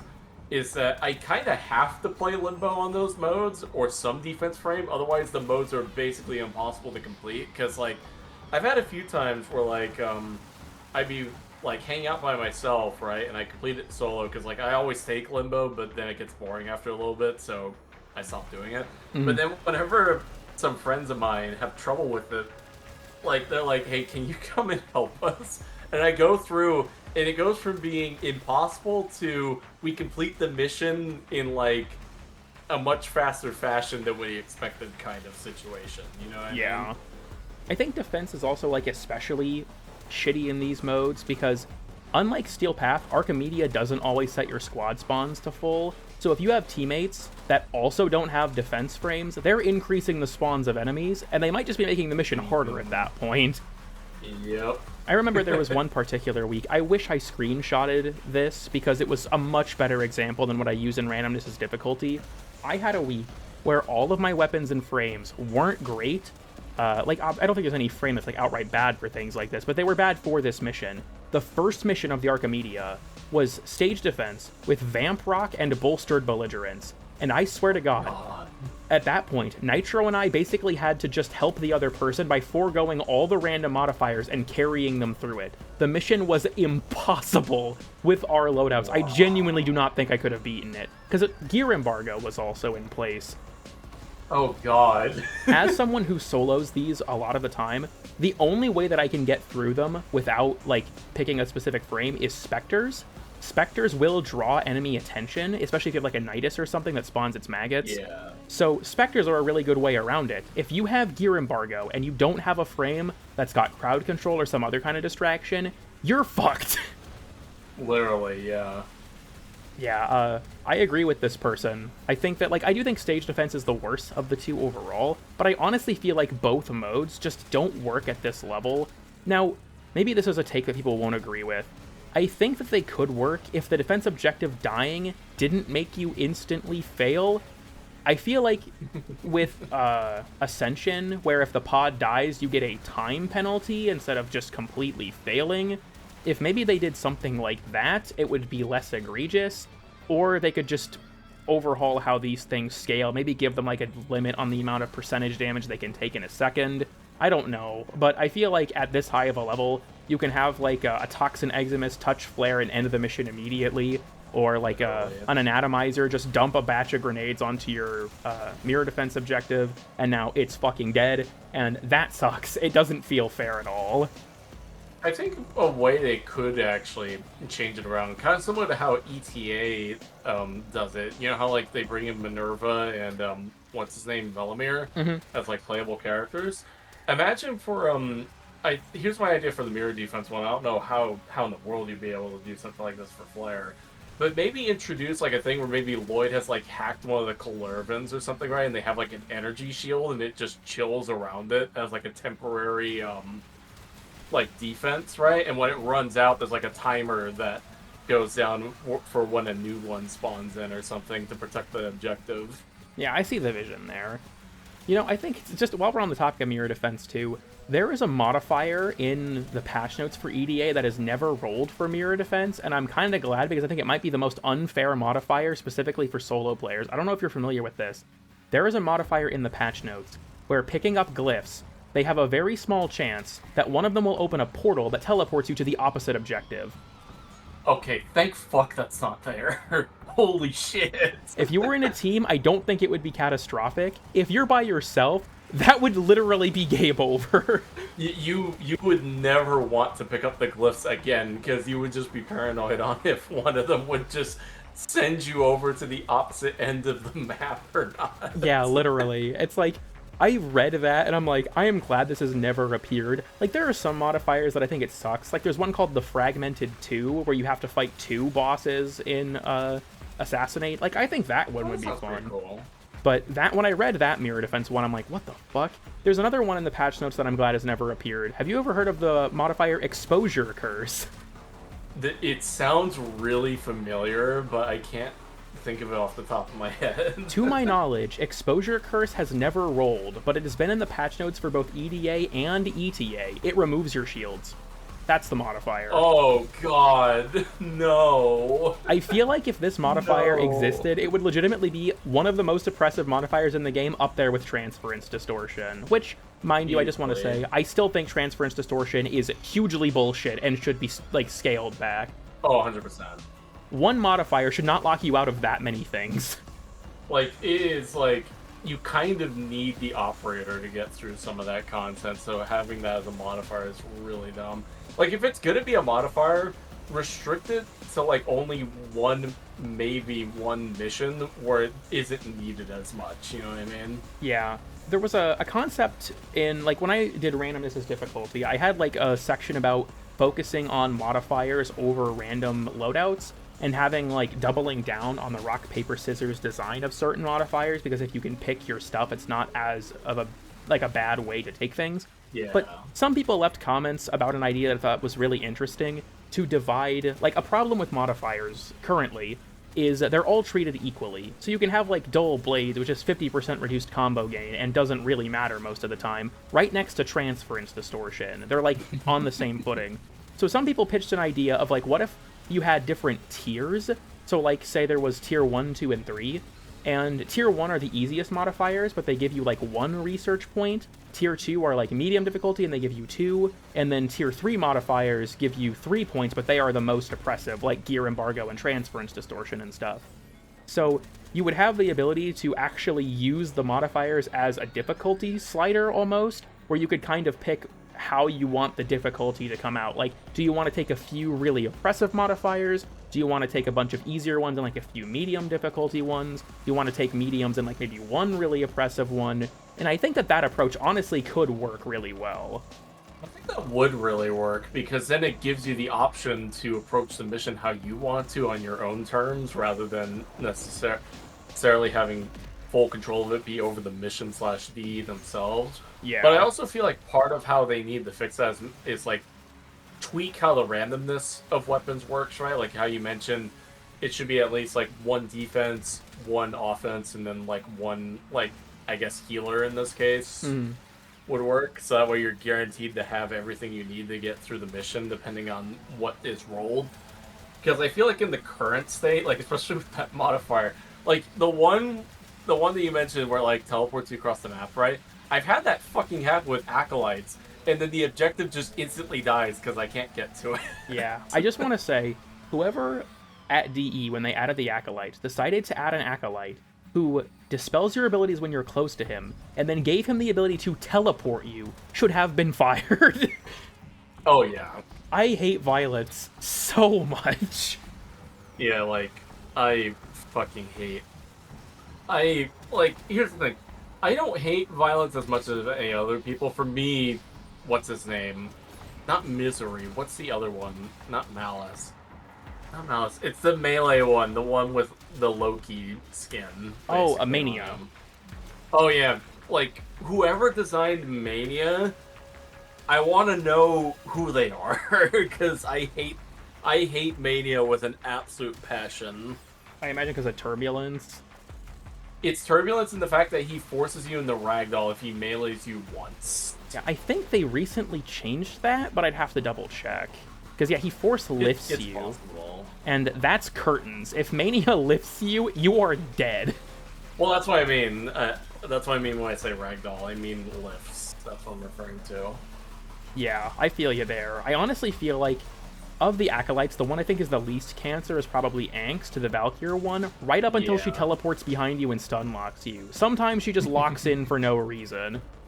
She gets that motivation. Pretty much. Alright, next up. Teshin's death did functionally nothing for the story, and at first I didn't even realize he was dead until I saw his Force Ghost in the relays. Give us a way to bring Duviri's Teshin to the relays or something. I don't know. Just have something other than the specter of story beats long gone as mission control for Steel Path, I guess. Huh. So, you know what I think is funny is that I actually kind of agree with this person. Teshin's death was handled really poorly, if you ask me. Yeah. Somewhat. I think there are parts of it that I did like, but then there's the fact that he kind of comes back as Wizard Teshin, and I'm like, why did you do that? Like, don't get me wrong, I think he's cool, but why?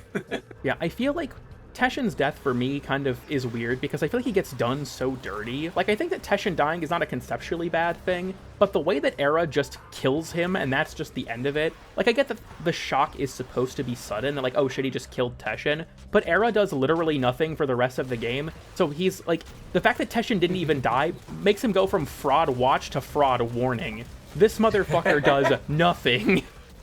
Literally, yeah. Because, like, especially because, like, we haven't had any, at least to my knowledge, there's nothing that's been released about Teshin in the past, like, 3 years since Duviri came out. So it's like they've literally done nothing with him, to my knowledge. Yeah, I also feel like him appearing in Duviri is, like, I think it's really cool that he's there and that he's kind of stuck there and that there's stuff they could have done with his story there, but I don't really feel like they did. I honestly don't even know why Teshin doesn't leave. Like, is he able to? Because we can go to the Dorma Zone. From what I understand, the Teshin that we meet in Duviri is not the same Teshin that has died. I believe he's a different Teshin, but even then, it still doesn't make sense that he can't, like, leave and, like, take over the original Teshin's place. I will say I think it's kind of up in the air, because if, I don't know if you found this in the Duviri Paradox, but when you're first in Teshin's cave, you can find a veil, and you can ask Teshin about it, and Teshin says that he came from somewhere else, and he's not sure if he was alive or dead at the time. So, but there's also part of the Duviri Paradox quest where it's kind of implied Teshin might be talking to himself from our timeline, if memory serves. It's very up in the air, but there's a part where he's talking to someone, and it's not really clear who he's speaking to. I don't know. But with, like, the way Teshin is handled, because I know that it was mentioned in a Drifter conversation in the Kim, things that were made in the Void can't exist outside of it for prolonged periods of time, if memory serves, like things created through conceptual embodiment. Oh, but at the same time, that's compelling. The Drifter couldn't have made Teshin because he didn't know him, so I feel like it would make sense that Teshin's a real person, so like the Drifter, it stands to reason he should be able to leave, right? Yeah, exactly. That makes sense. Like, if it is the Teshin from the New War, and he ended up in the portal and didn't actually die, which means Era is 0 for 2 on his dumbass Dax killing strategy, why can't he leave? I don't know, man. You'll have to ask Rebecca that. Yeah, I don't get it. I really don't get why Teshin is stuck there. I think I honestly overall agree with this person. I think that Teshin's death was handled in a bit of a weird way. Like I said, I feel like a lot of people didn't even realize that he was dead, which I think is kind of funny. And then his death didn't really have much of a lasting impact, as he reappears as Wizard Teshin, and then just inexplicably... He reappears in the next update, or like 2 updates later, yeah. Pretty much. It's like, you know how I died like a year ago? I'm back, bitches.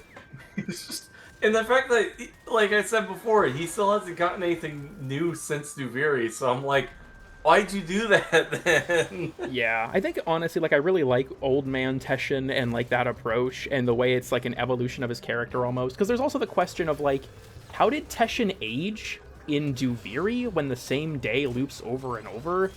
I feel like there's some interesting intrigue there that could be explored. Because it's also like with Akrithis, clearly Duviri has a history, things happen but we also only see the same day over and over. So it's like, how exactly... Sorry, continue, my bad. No, I was gonna say, how exactly does that work rationally? Well, it's because of, what is it? From what I remember from the quest and from the logs, basically what's going on is that things were aging for a time until Dominus Thrax was using the Drifter's time reversal powers to create the loop that we're experiencing. Because it's not like it has been looping the entire time. It's that up until a point it started looping is what's going on. Yeah, I guess then there's the question with that. Because, like, I guess with, like, the Lost Islands and stuff, that would make sense. If Thrax started looping things because he wanted to torture the Drifter or whatever, then it makes sense there's a period up to then. But then how does Teshin work into that? Did he arrive in Duviri before that started happening? Because we know Duviri exists, like, outside of conventional time. And so, like, it's not, like, linear with what happens in our reality. So it's like, did Teshin somehow arrive there in the past? Actually, shit, I think he might have, because he mentioned Scholar's Landing by name in the Alchemy Undercroft segment. So he must have arrived there when time was still progressing, like a really long time ago. Because he's... Yeah, like, what is it? Even, what's his name? Oh my god, how did I forget his name already? Fucking, JoJo Scientist, what's his name? Oh, Albrecht? I'm trying to think of... Yeah, Albrecht. It's mentioned, question, did you get all the data logs for, Whispers in the Walls that were hidden? Yeah, I have. The Albrecht's notes. Yeah, because it's explicitly mentioned in those, and it's even brought up in Kim conversations, too, that Albrecht was there as well, and he saw the Drifter when the Drifter was still a child at the time, but, like, left the Drifter there, and just... like, gathered the information he wanted and then left. Yeah, I know there was, like, a log about that and, like, how it changed his perspective on resisting the indifference because of how his daughter was handling it. And Scholar's Island, or Scholar's Landing, the island in Isleweaver, is the island that Albrecht, like, built during his time there as well. Because I know that, like, Thrax refers to Araxia as the Scholar's pet and things like that. Yeah, I guess interesting lore revelation. I never really thought about the fact that, like, yeah, shit, Teshin must have arrived in Duviri, like, decades before the quest happens, because he couldn't have aged otherwise. Exactly, yeah. Man, if only they would actually expand on this character more. I feel like there's some stuff here that's just not really happening. DE, give me more Teshin and Duviri lore, and my life is yours. Yeah, like we had, obviously, there was the Araxia update. I don't even think Teshin appears in those missions, though. No, it's, what's his name? The little shit. Thrax himself. But, like, I don't even think he's in his cave or anything. I don't think Teshin is, like, anywhere to be seen. I think it is literally just Thrax. Which makes me wonder what happened to him, then, in that case. Like, maybe, like, did he possibly leave or something? He's on break. He clocked out. He's like on a retirement. He's left he's left Nuvira, he's gone to Earth, and he found like an old like Disney park or something with like on the edge of a lake, and is just chilling in a lawn chair or something. You just like find him in the Cetus market, like haggling people. Like, I used to slice open you people with my katanas. I feel like Old Man Teshin gives me the vibe that he would see a Grenier and call them a vat rat. That's just the impression I get. Get over here, you fat rats. Damn. Alright, this is our last real take, and I think this one's actually really interesting. The more I thought about it, the more I wasn't sure if I agreed or not. I'm excited. Drum roll. Alright, next up. Hard landing should be removed. I find myself constantly using brief aim gliding at the end of falls to avoid hard landings, and only ever see them when I mess up my timing. I would prefer not to have to perform additional maneuvers to avoid a brief stun every time I fall in a game as mobile as Warframe. Now, when I first read this, my instinct was to disagree with it, as like a skill expression thing, but then I also realized it's really annoying to have to do like a roll or a slide or an aim glide super often. I still take hard landings sometimes. So it's like, is there a skill expression element to it? Yes, but is it a skill expression element that's like a good one, or a did you press the button in time one? I don't honestly know.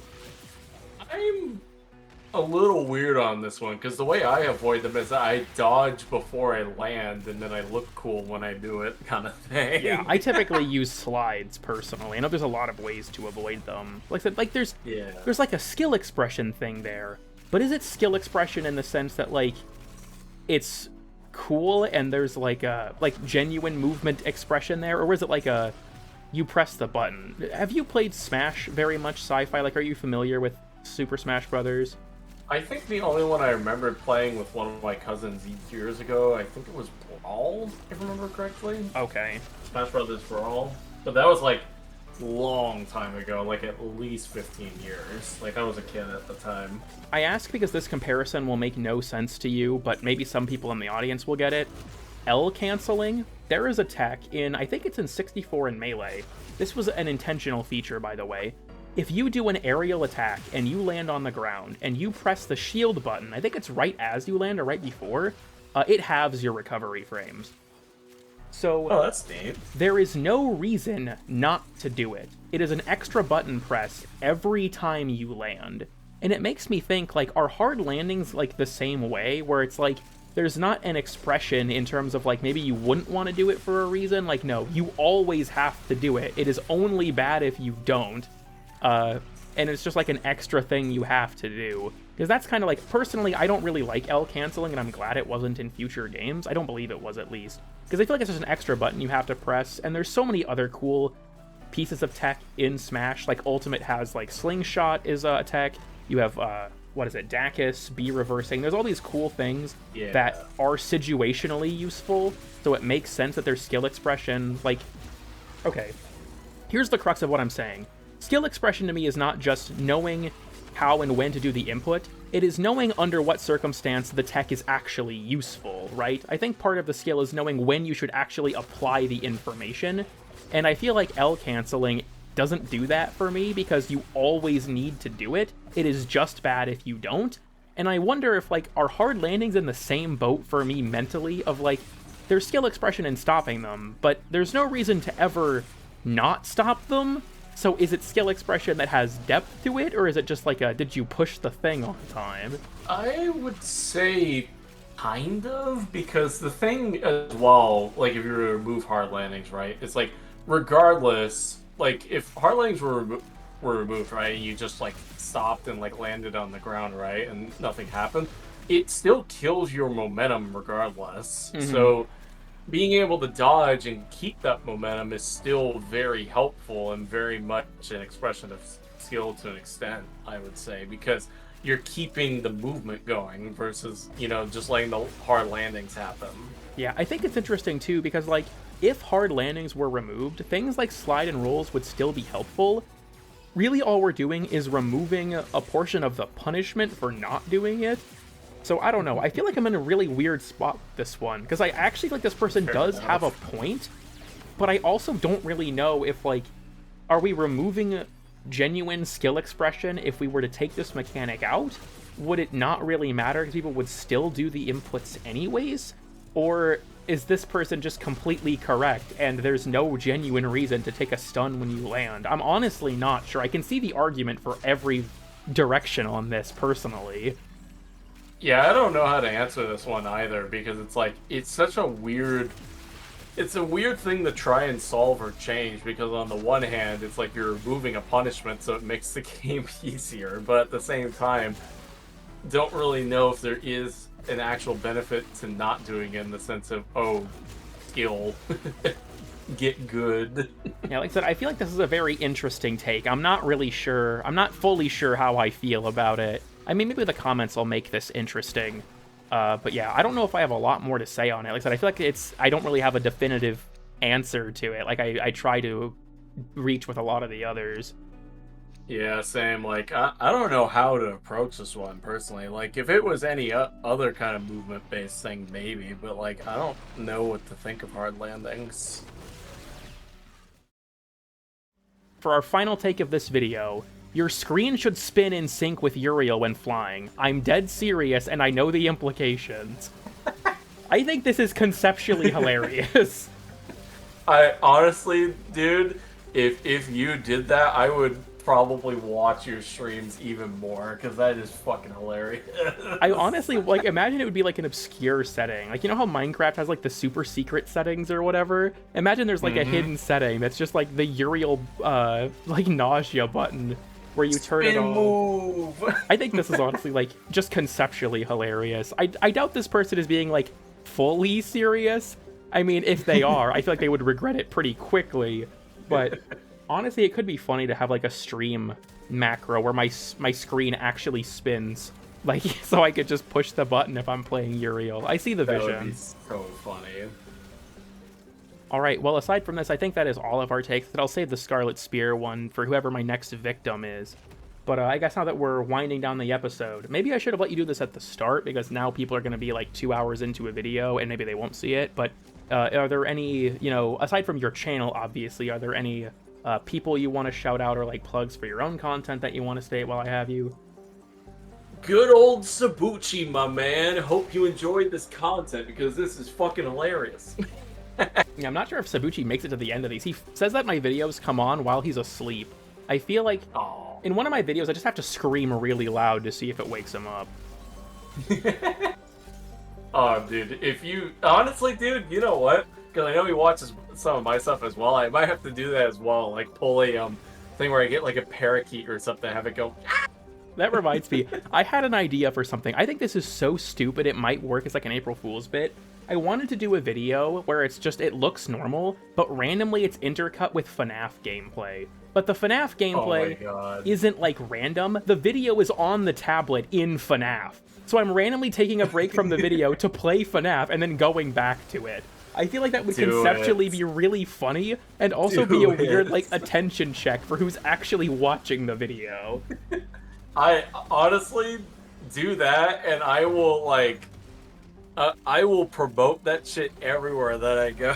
I thought it could be funny, too, if there was, like, FNAF sound effects, like animatronics moving through the vents or something in the background of the video the whole time, too, and they're just never acknowledged. To have this, like, weird immersion element of, like, just a really stupid gimmick. I thought it'd be really funny, but I have no idea how I'd actually work it into something.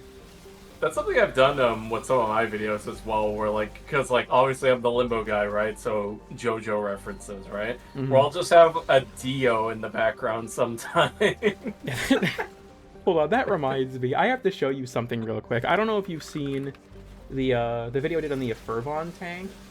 There is an Easter egg. Nobody noticed naturally. I mentioned it in Grattler Gang.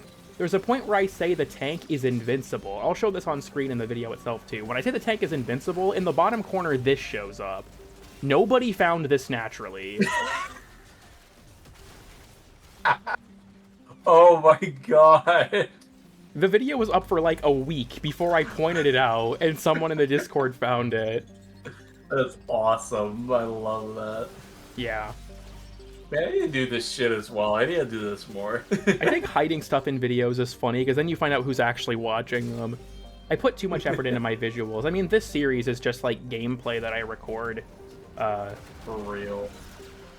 For, like, each take. I try to do a different mission for each take, just to make it more visually interesting, but I think having stuff like that is... Maybe I'll hide something in this video. Maybe I'll have, like, one frame of some bullshit show up.